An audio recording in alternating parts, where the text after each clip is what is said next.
Real change does not begin with speeches. It does not begin with governments, policies, or promises. It begins with you. It begins with me.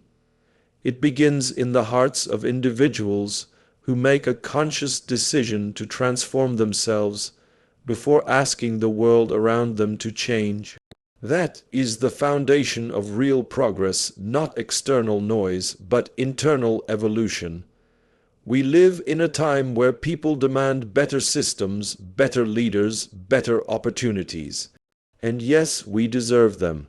But how many of us are willing to become better citizens, better workers, better human beings? It's easy to point fingers. It's easy to blame the system. But the harder truth, the one we often avoid, is that we are the system. Our actions, our silence, our compromises, they build or break the very foundations we complain about. Ask yourself, do I show up every day with honesty? Do I respect time, respect others, respect my word? Do I fulfill my duties even when no one is watching? Because a nation is nothing more than the reflection of its people. If the people are honest, the institutions become honest. If the people are just, justice prevails. If the people rise, the country rises. We want schools to improve, but do we value education at home? We want hospitals to serve with care, but do we respect human life in our daily choices? We want the country to rise, but how many of us are willing to rise in character, in discipline, in effort? The truth is, transformation is uncomfortable. It requires us to confront our own flaws, our own weaknesses. It is far easier to hide behind complaints than to take responsibility. But unless we begin this inner revolution, we will continue to live in cycles of disappointment. Our complaints will echo endlessly, but nothing will truly change. I'm telling you, no external force will come to lift us unless we lift ourselves first. This is not about perfection, it's about direction, a sincere effort to become better, day by day. That is how movements begin. That is how revolutions are born. One individual, then two, then 10, then thousands, each deciding to hold themselves to a higher standard. The greatness we admire in others was not gifted to them. It was built through discipline, self-reflection, and the refusal to remain stagnant. The nations we envy were not handed progress. They earned it through hard choices, sacrifices, and the courage to confront themselves before confronting the world. So start small, speak the truth even when it's hard, do the right thing even when no one sees, give your best effort even when others don't. That is the real power of the desire to be better, not in loud declarations, but in quiet consistency. Imagine if every student said, I will learn not just for marks, but to serve. If every worker said, I will give my full effort, not because of salary, but because of dignity. If every citizen said, I will protect what is right, even if I stand alone, then we wouldn't need to wait for change, we would become the change. Because when enough people choose to change themselves, society cannot help but follow. This is where it starts. Not with them, with you. Mediocrity is a disease we've come to accept without protest. We wear it like a badge of survival, not realizing that it is slowly choking our potential, one excuse at a time. We say, this is good enough, when we know it's not. We settle, we compromise, we adjust to a level far below what we are capable of, and then we wonder why greatness never finds us. Let me tell you something very clearly. No one who ever settled for average left a mark on the world. The desire to be better cannot live side by side with the comfort of mediocrity. You cannot wish for excellence and then live with laziness. You cannot dream of success and then act like a spectator in your own life. There has to come a moment, a breaking point, when you look around at your surroundings, at your habits, at your performance, and you say, "This is not who I was born to be." We come from a history of dreamers, builders, fighters, people who rose not because they were handed success, but because they refused to accept anything less. Somewhere along the way, we forgot that. We began to fear risk. We began to avoid pain. We began to lower the bar so we wouldn't have to reach higher. That's not humility, that's surrender, and we were not made to surrender. You see, mediocrity is safe. It doesn't demand much. It doesn't threaten anyone. It keeps you in a zone where you blend in, where you're never tested, where you're never truly seen. But nothing extraordinary is ever born in that space. If you want to rise, if you want to lead, if you want to leave behind something that matters, then you have to rise above the average. You have to stop doing just enough to get by. You have to stop saying this will do, when your heart knows you can do more. Excellence is not a gift. It is a decision to go further, try harder, stand taller, even when no one is watching, even when no one is clapping. Because the desire to be better is not about impressing others. It's about refusing to disappoint yourself. Look around you. So many people are wasting their talent, hiding their light, dragging their feet, and all of it boils down to one thing: comfort with mediocrity. But if even one person breaks free from that trap, they become a fire that shows others what is possible, a fire that awakens courage in those who have forgotten they had it. So I'm asking you, don't blend in. Don't be ordinary. Don't be the person who had potential and never used it. Be the one who chose to rise, not because it was easy, but because it was right. Whether you're a student, a worker, a leader, or just someone searching for meaning, never stop raising the bar for yourself. Don't accept average when excellence is within reach. Don't settle for good when greatness is calling. This country, this world, does not need more average minds. It needs people burning with purpose. It needs people who demand more of themselves before demanding it of others. That's how change begins. That's how revolutions are born, not from the noise of complaints, but from the quiet refusal to be mediocre. You were not created to stay small. You were created to rise. There is a harsh truth that many people run from. Nothing truly great has ever been achieved without struggle. We live in a time where comfort is celebrated, where ease is mistaken for success, and where people want results without the journey. But greatness is not handed out freely. It is earned, and the price is struggle.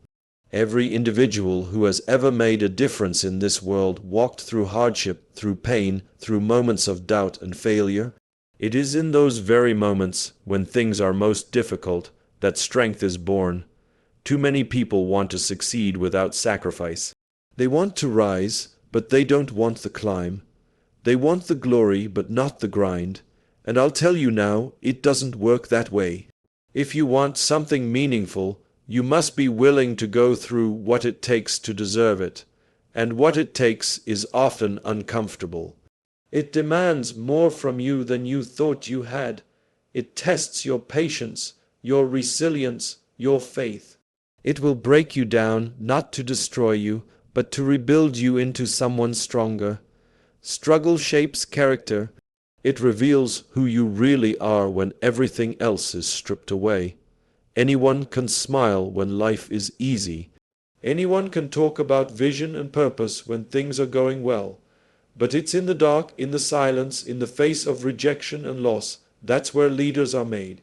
That's where destiny is forged. Some people see struggle as a punishment, but the wise see it as preparation. If you are struggling right now, don't run from it. Embrace it, learn from it. Let it build your endurance, your clarity, your hunger. Because that pain you feel today might be the very fuel that takes you to a future you can't yet imagine. Struggle doesn't mean failure. In fact, failure is part of the process. You will fall. You will make mistakes. You will face moments when everything inside you tells you to quit. But if you keep going, if you keep standing back up every time you fall, then you've already separated yourself from the crowd. Most people stop at the first sign of resistance. Don't be most people. Be the one who keeps walking, even when the road disappears under your feet. Let me remind you, every champion was once a beginner, every expert was once a learner, every strong leader was once weak, afraid, uncertain. But they walked through it. They didn't skip the struggle. They embraced it, and they came out the other side transformed. So can you. This isn't about being perfect. It's about being relentless. It's about having a purpose so strong that no hardship can take it from you. When the storms come, and they will, you don't shrink. You rise, you don't complain, you fight. And when you are tired, when you are broken, when no one believes in you, even then, especially then, you move forward. Because those who struggle and still stand are the ones the world remembers, not for how easy their path was, but for how fiercely they walked it. So don't pray for an easy life. Pray for the strength to endure the struggle, because that's where greatness lies. Not in the comfort zone, but in the battlefield of growth. You want to be better, then don't avoid the struggle. Walk into it, walk through it, and let it make you unstoppable. One of the greatest obstacles standing between where we are and where we could be is the habit of blame. We blame the government, the system, our parents, our schools, our circumstances. It's always someone else's fault. And while we're busy pointing fingers, time passes, potential is wasted, and nothing changes. Blame is easy. Responsibility is hard, but only one of them leads to real growth. The day you stop blaming others is the day you take control of your life. We've been conditioned to believe that we're powerless, that we are victims of the world around us. And yes, there are problems, real, painful problems. Corruption exists, injustice exists, inequality exists. But let me ask you this, when was the last time blaming those things actually changed them? When did complaining ever build something? When did waiting for someone else to fix everything ever lead to progress? Never, because the power to change begins not with others, but with ourselves. It takes courage to say, I am responsible, not because everything is your fault, but because everything is your opportunity. When you take responsibility, you stop waiting, you stop depending, you stop sitting in the passenger seat of your own life. You get behind the wheel, you become the kind of person who doesn't just see what's wrong, you become the person who does something about it. This mindset is what separates leaders from followers. It separates those who shape history from those who simply watch it happen. The people who rise, truly rise, are not the ones who were given everything. They are the ones who decided, even if nothing around me changes, I will. Even if no one else steps up, I will. Even if the odds are against me, I will still move forward. That is the spirit we need today, not more noise, not more blame, but more people who take ownership of their lives, their communities, their work. You want to live in a better society, then be a better part of it. You want honesty in leadership, then practice it in your own life. You want justice, then treat people fairly, starting with the ones you think don't deserve it. Real change doesn't come from slogans or social media posts. It comes from individual responsibility multiplied by millions. If you want to be better, start with what is in your control. Your attitude, your effort, your values, the way you speak, the way you respond to failure, the way you treat others when you think no one is watching. All of it matters. All of it is a reflection of who you are and who you're becoming. There's a simple truth that we all have to face. The world doesn't owe us anything. It gives us time, it gives us choices. What we do with them, that's on us. So stop waiting for permission. Stop expecting others to lead the way. Be the example. Be the standard. Be the person you wish others would be. We can't afford to keep living in blame. It's a trap that leads nowhere. Responsibility, on the other hand, is the beginning of everything. The beginning of progress, the beginning of growth, the beginning of real power. So take ownership of your life. Own your story, the good, the bad, all of it. And then write the next chapter yourself, not as a victim of your past, but as the architect of your future. Because in the end, no one else can do it for you. It's your life. Own it, change it, live it with purpose. Nothing changes until belief enters the picture. Before any great achievement, before any battle is won, before any mountain is climbed, there is belief. Belief that it can be done. Belief that you are meant for more. Belief that your effort will matter, even when the results are not yet visible. Without belief, talent fades. Without belief, hard work loses direction. Without belief, nothing truly begins. But belief is not something given to you by others. It doesn't come from applause or validation. It is something you must build within yourself, brick by brick, through experience, failure, and resilience. People who rise truly rise. Do not wait for the world to believe in them. They start by believing in themselves when no one else does. They hold on to a vision of who they can become, even when their current reality is full of obstacles. You must understand this. The world will doubt you.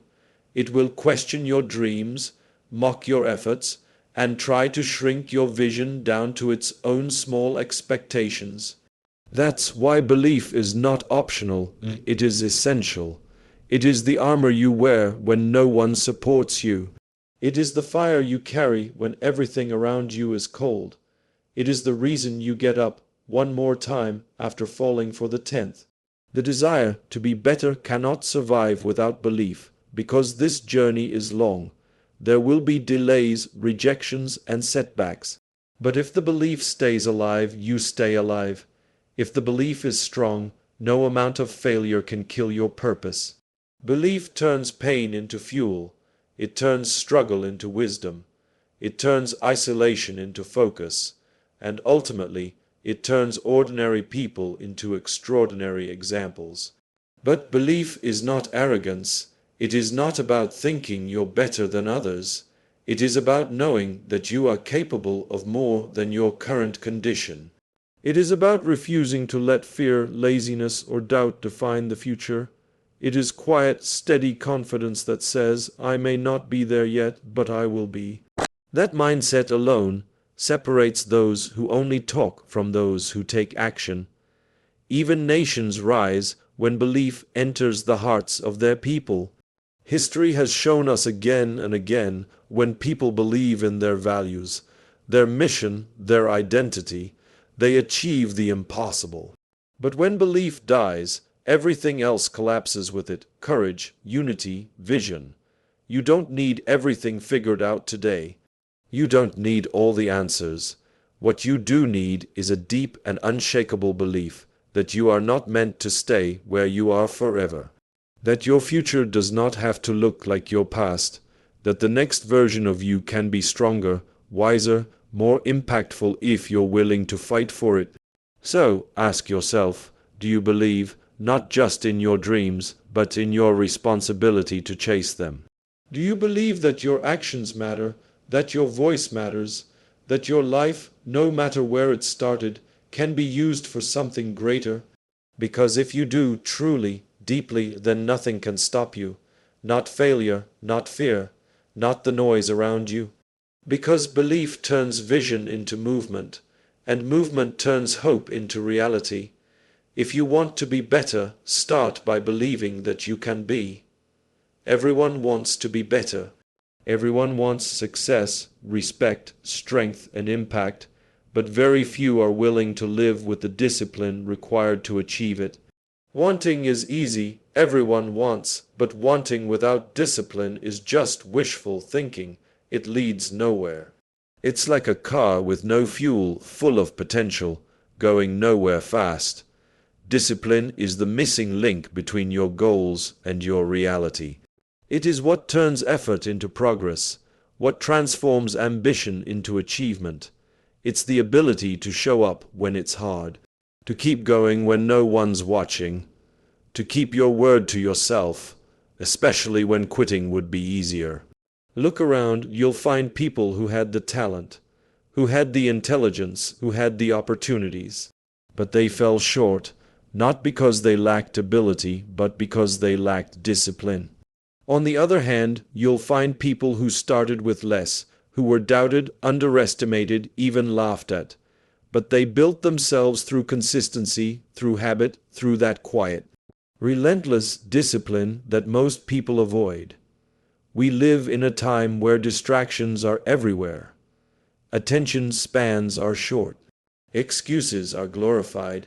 Everyone wants results, but very few want routine. They want the reward, but not the repetition. But let me tell you something you won't hear often. Discipline is freedom.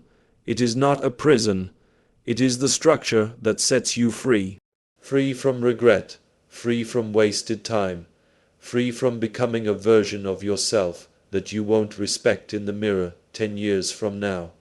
Discipline is doing what needs to be done, not when you feel like it, but when it's time. It's training when you're tired. It's studying when others are scrolling. It's staying focused when the world wants you distracted. It's waking up early when you want to sleep in. It's choosing long-term growth over short-term comfort again and again and again. And no, it's not easy. No one said it would be, but the pain of discipline is far lighter than the pain of regret. The small sacrifices you make daily, they compound. You may not see the results immediately, but day by day, you become someone different, stronger, sharper, unshakable. A person who lives with discipline becomes dangerous to mediocrity. They rise while others are stuck. They evolve while others are repeating the same year of their life again and again, because discipline does not care how talented you are. It multiplies the power of whatever you bring to the table. Don't wait to feel motivated. Motivation fades. It comes and goes. Discipline is what keeps you moving when motivation disappears. It builds momentum. And momentum changes lives. You cannot control everything in this world, but you can control your habits, your effort, your attitude, and your daily choices. That is where your power lies. If you truly desire to be better, then make discipline your daily partner. Not in bursts, but in rhythms. Not when it's convenient, but especially when it's not. Show me someone with talent and no discipline, and I'll show you a wasted opportunity. But show me someone average who lives with discipline, and I'll show you someone unstoppable. The gap between who you are and who you want to become isn't closed by dreams. It's closed by discipline, one choice at a time, one day at a time. The future belongs to those who are willing to earn it.